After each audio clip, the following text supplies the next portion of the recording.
Nagaara nagaa waaqayyoo waaqa jiraataa bakka kallattii hedduu isin jirtan hunduma keessatti isiniidhaaf baay'atu hordoftoota Kiddoo YouTube jedhu jalatti kan argamu kan jirtan hunduma keessanidha.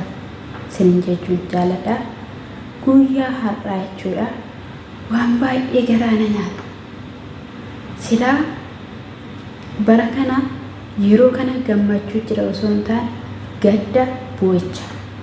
Keessattuu nuyi shamarreen gara biyya Arabaa deemu imimmaan iyyee etu nurra gahaa jira jechuudha. Maal jetti dubartiin tokko guyyaa har'aa jechuudha viidiyoo shibbuu seeraa asirratti isiniif hin gallakkisa jechuudha. Ergan biyyaa bahee waggaa tokkodha. Waggaa tokko guutuu biiroo keessan jira. Hojii nagalchaa jennaan hojiin hin jiru naan jedhanii gara biyyaa nagalchaa jennaan qarshii ittiin gara biyyaa galtu fidii 1,400 birra biyya kana naan jedhanii kanas keessatti kaffaltee baatus birra 1,500 fidi naan jedhanii jettee jechuudha. Baay'ee nama gaddisiisa dhugaa waaqayyoo baay'ee nama gaddisiisa kan amma nan jenne jechuudha. Biiroo keessa jechuudha. Guyyaa tokko buluun akka nama cannaqu ani argeera. Waan ishiin achi keessa nama gootu ani argeera. Ani jechuudha kan hin jedhan.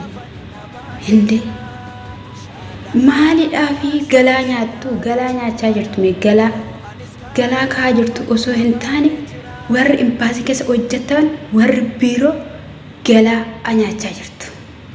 Galaan si nyaatan immoo galaa cubbuu, galaa imimmaanii, galaa boo'ichaa kan si nyaachaa jirtan jechuudha. Ati kan biyyaa nu baafte gaafa dhandhee nuti paaspoortii sitti kenninu asiin bahi achiin bahi biyyatti mee gaafa nuti isaanitti kennine asiin bahi achiin bahi nu jedhan harkatti nu baatanii achi booddee nuti as dhufnee jiraa rakkanna. Sababiin isaa amma birrii isaa of harkaan gahutti amma waan yaadisan of harkaan gahutti amma hidhattee boolee seentutti jechuudha. Siyaan qaba gaafa dhuftee biyya kana keessa yookiin immoo biyyoota Araboota garaagaraa keessa hojjatte eenyu akka taate daldaalaan garagalee isin ilaalu jechuudha. Birrii yoo qaxaqqaxee nyaateera. Dirqim godhee nyaateera. 50 nyaateera, 60 nyaateera, 70 nyaateera. Ishiin asii yoo barbaadde paantii ishii nama miiccasiifti, yoo barbaadde mana ishii nama walawwalchiifti, yoo barbaadde nyaata nama hojjechiisti, yoo barbaadde makiinaa ishii dirrasi nama dhisiisti jechuudha. Maalidha isin? Hundi keessan immoo warri biiroo keessa hojjettan kaleessa isin sarraatanyaadha. Kaleessa isin mana madaamii keessa turtan, isin beennam mana madaamii keessa turtan. Har'a mana madaamiitii yaatanii meekaappii fi chaappistikii dibattanii salbaajii qayyarattanii madaamota fakkaattanii kan ijoollee keenya boochisaa jirtan. Helmaa dhiiraa yoo taates firiizii marattee kan ijoollee keenya boochisaa jirtan. Dubartiin kun ijoolleen qabaa, ijoollee 3 qabaa. Ijoolleen gargaaruun qabaa jetti.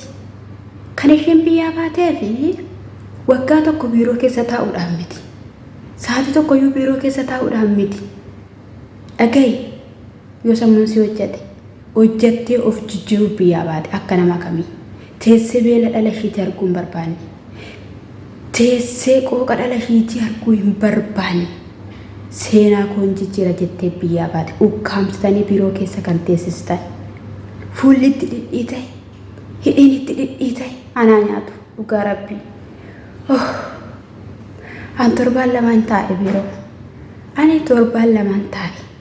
Sababii isaaniitiin sababii warri biiroo na godhanidhaani ani akka nama tokkotti wanjala hojjadheen deebi'ee biirootti gale. Gaafa ani biirootti galu garuu gargaarsi waaqayyoo jabaadha abboo.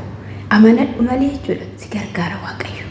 Utuu akka isaanitti silaa jechuudha wayi reenfa kootu biyya kana keessaa baa ture wani immoo harka koo qullaa feestaalii qabadheen gara biyya kootii gala ture.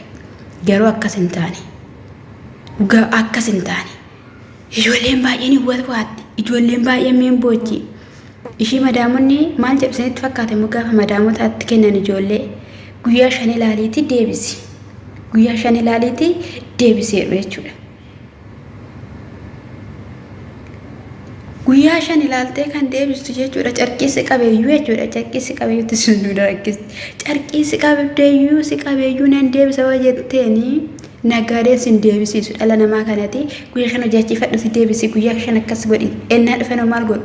Iskiriptootiin taa'anii barreessan isa fuudhan ijoollee ija ijoolleetti darbatu jechuudha. Isatti darbatu jechuudha. Meeqammee maraata achi keessa jira? Mucaan tokko mucayyoo haarsiiti.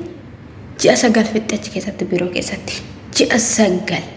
Ennaa deemtu dabas jettee jechuudha dhugaa. Sammuun shiitu qameeti. Ijoollee fana wallolaa oolte. Ijoollee fana maal jedhee isinitti hima. Amma ishiin kunis waggaa tokko eenyu beekaaf mee? Osoo gara biyyaa akkatti ciccittee akkatti fuula dhidhii ta'ee galteetti ta'ee jechuudha. Mee hamma dhuguma yaada ishii akkas taatee dhummalee yaada ishii akkas taatee filishii faan akkas taate wachiidhaaf hin deemne jetti warri biyyaas hin beekne jechuudha. Na gargaara Oromoo jechaa jirti dhugaa Waaqayyo na gargaara maqaan koo Gaaddiseen jedhama na gargaara yookiin na gargaara gara biyya kootitti na galchaa jirti. Yoomnuu darbaa laata dhugaa Waaqayyo yoomnuu darbaa nuyi inni hir'ata jennaan itturra calamuu amma ammoo sirumayyuu immigireeshinii mee mul'atu dhugaa akkasitti qawwee qabatanii dhaabatu achi jechuudha. Yoonaaho nuti mee jajjaboota nuti mee gurguddoota wagguma 12-15 iyyuu waan geessin fakkaatu kana jedha dhaabattu. Haadhaaf abbaa qabattee inni kaan ijoollee ji'a 3 boochisaa achi keessa dhaabata. Yaa Waaqayyo yaari koo iyyummaa kana biyya keenya irraa cabsi dhugaa Rabbii. Ifin tokko immoo calluma jettee boochi calluma jettee faarfachaa jechuudha. Waan gubatte waan bubaate wayii qabdi natti fakkaatina dubartii sana fa'i waan man beeku natti fakkaatte Rabbi. Imboochi imimmaan ilaa hanquudhaan keessaa gadi nama jechuudha. Hanquudhaan keessaa gadi nama. Ana guyyaa tokko abbaa mana madaamii kooti faana wallolee mooraa keessatti mooraa harabaa keessatti gadi ba'ee hiyyee imimmaan jechuudha akka bishaan itti asii gadi akkasitti gadi narra yaa'eera. Imimmaan jechuudha akka nama bishaan haayilaandiidhaan namatti gadi naqee jechuudha. Dogoggora mucaasaa dogoggoree naayifatee bakka baay'een akka fe'an gadi ba'een jechuudha. Ani akka biyya arabaatti yoo namni waan tokko ta'eeyyuu rakkateeyyuu hiyyeeyyuu akka namaan gaafatan arge. Gadi ba'ee iyya kutee haa'e. Isa dhugaa Waaqaa. Innaa Waaqayyo seenaa jijjiira. Yeroo sanallee YouTube iyyuu qaban ture. YouTube koratti galaksee Facebook koratti galaksee isa karaa YouTube otoo hin taane karaa Facebook jechuudha. Karaa Facebook namni naaf hin bilbille namni naaf meseejiin barreessine hin jiru ture. Wayi lammiin jedhan dhugaa Waaqaa. Ani gaafsananii akka lammiin waan namaa godhu arge jechuudha. Har'as namoonni baay'een jechuudha. Ijoolleen baay'een rakkachaa kaan irraa qabanii mataa haadaa. Ani ijoollee baay'een beeka. Ijoollee 3 beekanii kan biyya Soodii keessatti mataan isaanii irraa haadame. Haadha ijoollee irraa mataa shiggootee addi madaamii maal akka ta'e hin beeku. Ishee kaanoo durbiin koo tokko fa'i ji'a 2 guune kan dhufte.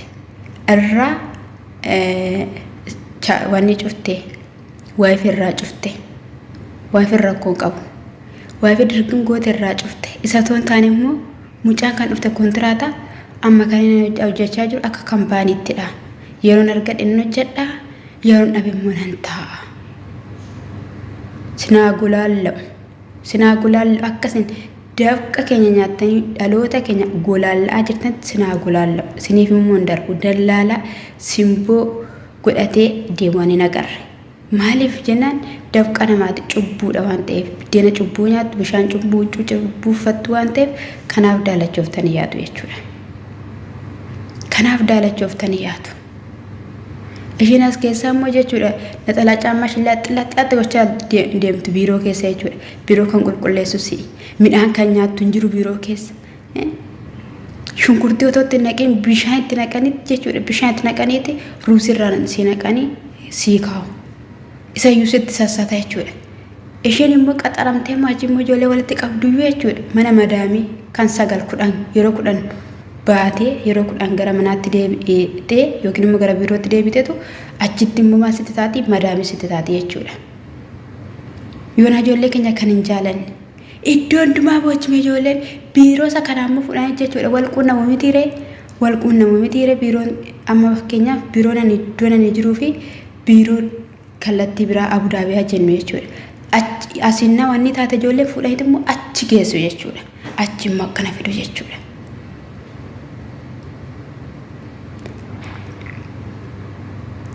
Nuti jiraanneedhaaf kan biddeen nyaachaa jirtan siniin galle malee garuu bar tokko seenaan hin jijjiirama. Akkuma barri geeddaramu haalli sin geeddarama yeroonis hin geeddarama soorummaanis iyyummaanis hin geeddarama. Maal goota laata gaafa sana yaadatamuu dandeenya nuti. Haati bu'aa jirtu kun haati fuulli ishee akkatti curaarratee koshoratee imimmaan bu'aa jiran kun naqaqqabaa mala naa malaa ani du'uu fi ani beela'ee natti cuftee natti qollofte ani bu'aan kun gaafa tokko yaadatama. Ati garuu gaafa tokko hin salphatta. Amaani otoo mootii fuulduratti faala tolleessaan ilaalamu gaaf tokko garuu salphate. Galmee garagalee dubbifame gaafa sanagaa amma yeroo inni qaana'u yeroo inni farda harkisu hamma ta'e jechuudha. Aminni isin hojjechaa jirtan ijoollee keenya dhiiga boochisaa jirtan daddarbachaa jirtanii siniif hin oolu. Amanaa kana amanaa fudhadhaa. Innaasa kanadha. Obboloonni koo immoo jechuudha. Aaraas kan dhuftan duras kan hojjettanii ogummaa qabdanii ani madaamiin koo bareera madaamiin koo keessa koo beetti madaamiin koo haala koo beetti jettanii yeroo hundumaa madaamota fuulduratti bilbila tuquudhaanii oolaan irra taa'uudhaanii jettanii of eeggannoo godhadha. Madaamonni koo gaarummaan qabanii dhugaan siniin jedhe kan akka mana madaaminan hojjedhu kana biraa gaariin hin jirtu jedhan garuu gaarummaa ishee argeeran. Ani latoo madaamonni jechuudha warqii lafa kanatti kun akkasitti naa rafanii irra deeminaan jedhanii ani jaalala isaanii naman otoo si jaallatanu boolla siiqutu akkatti keessa gadi buutuuf jechuudha. Kana baruu qabda. Dhugaa waan hundumaa moofsaa. Ani mana gaarii keessaa immoo waayifiin dhabee waayifii maan qabu jettanii hin bahina. Daataa bitadhaa. Suuteedhaatti fayyadamaa maatii keessan dubbisuudhaan mataa keessan gadi qabadhaati bara dabarfadhaa obboloota koo. Tokko amma biiroo kan dhuftee madaamonni nyaata nyaadhu namaan hin jedhan amala isaanii keessatti. Nyaata nyaadhu afaan isaanii keessaan bahu gaarii yoo taate. Garuu ati ofii keedhaaf darbitee yoo fudhattee nyaatteen alatti nyaata fudhuu nyaadhu naan hin jettu harawaa dhagaa. Akka aadaa keenyaatti egaa yookiin namaa kenna yookiin waan ta'edha miti egaa warra manaa osoo warri mana jiranuu ol darbitee fudhattu akka biyya keenyaatti. Ishiin akkas seeteetu badde dhuftee 7 lamatti badde biiroo dhuftee maalidha rakkoon kennaan nyaata natti kennuu diddee jette. Sinii galee bilxooma iddoo kanattis obsa godhadhaa waayifii hin qabu maaliin ta'u jettanii ofin dhiphisinaa yoo isaan siniif nama gaarii ta'an yoo ta'e kana dhabuudhaan iddoo keessan gadi hin dhiisinaa. Iddoo keessan iddoo sinii kenname gadi hin dhiisinaa. Kaankaanshii jechuudha. Kaankaanshii qeensa ishee akka saree sanaatiin kan akkasittiin fuula namaa shookkiftu baay'ee ishee jira waan ta'eef jechuudha. Waan baay'ee hin beekna. Akkatti dubbannu wallaalleeti malee waan baay'ee ni beekna. Asoofnis immoo numu waa'een keenya. Kanaaf obsa godhadhaan dhaamsa kootii ayyaanni gooftaa koo isiniif haa baay'atu. Shaaloom.